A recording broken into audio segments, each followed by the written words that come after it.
Michael Voris will be speaking in Houston, Texas on Saturday, May 21st at a day-long conference on the topic of hell, what it is, and how to avoid it. For more information, please click on the link next to today's Vortex and News. That's Houston, Texas, Saturday, May 21st. God bless you.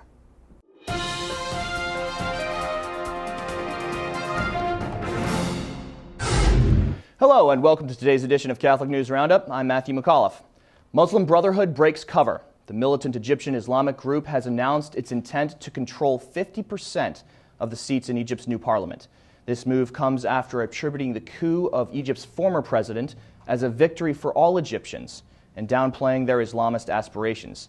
With this announcement, the Brotherhood also proclaims its intent to form a political coalition with the country's hardcore Islamists, among them the Salafi groups who played a prominent role in recent Christian massacres and church burnings. Monthly trends of the Muslim activist group show increased demands of political control, a situation that does not bode well for the Catholic population throughout Egypt. Australia blocks Sharia law.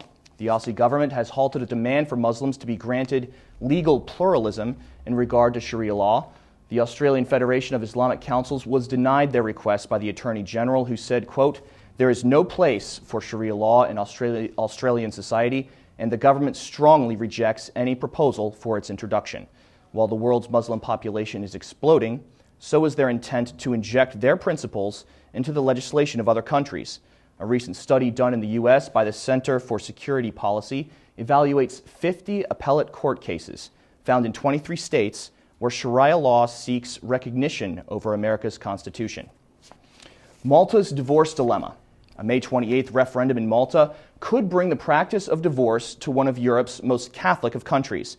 Presently, couples experiencing serious marital problems have two options under the current Civil Code and Marriage Act. They can separate or seek to have their marriage annulled. The permanence of marriage has long been challenged by the Maltese Labour Party, as radically de-Christianized European Union countries consider divorce to be a civil right and Malta's non-compliance to be backward and medieval. During Pope Benedict XVI's visit to Malta last year, he reaffirmed the lifelong commitment of marriage, saying, quote, "Your nation should continue to stand up for the indissolubility of marriage as a natural institution as well as a sacramental one." Stay with us. We'll be back in just a few seconds. Catholic News Roundup is brought to you in part by PewSitter.com, your online Catholic newspaper for the third millennium, CatholicMediaCoalition.org, in line with the Church, online with the world. And TheAmericanCatholic.com, politics and culture from a Catholic perspective. China forbids Feast of Our Lady. The communist regime has lashed out again at Catholics, this time banning them from observing a national church holiday. Catholics in China usually attend a pilgrimage to the Shrine of Our Lady of Shushan on May 24th in Shanghai, the day dedicated by Pope Benedict XVI to Our Lady Help of Christians. However, this year, communist law officials will arrest anyone who shows up to pray, while some communities have decided to challenge them by visiting the weekend beforehand. One priest told Asian News the situation is very tense as the date approaches, since Catholics try to remain calm but still want to follow the direction of the Pope. And lastly, Catholic-Anglican dialogue keeps on trucking. Despite seeming insurmountable obstacles that have been increasing in recent years, an optimistic group of Catholics and Anglicans are meeting in Italy to talk about unity. The 10 Catholics and 7 Anglicans are part of a continuing dialogue that has been on again, off again since the mid-1960s. At the heart of this round of discussions is how Christians can arrive with certainty at authentic moral teaching.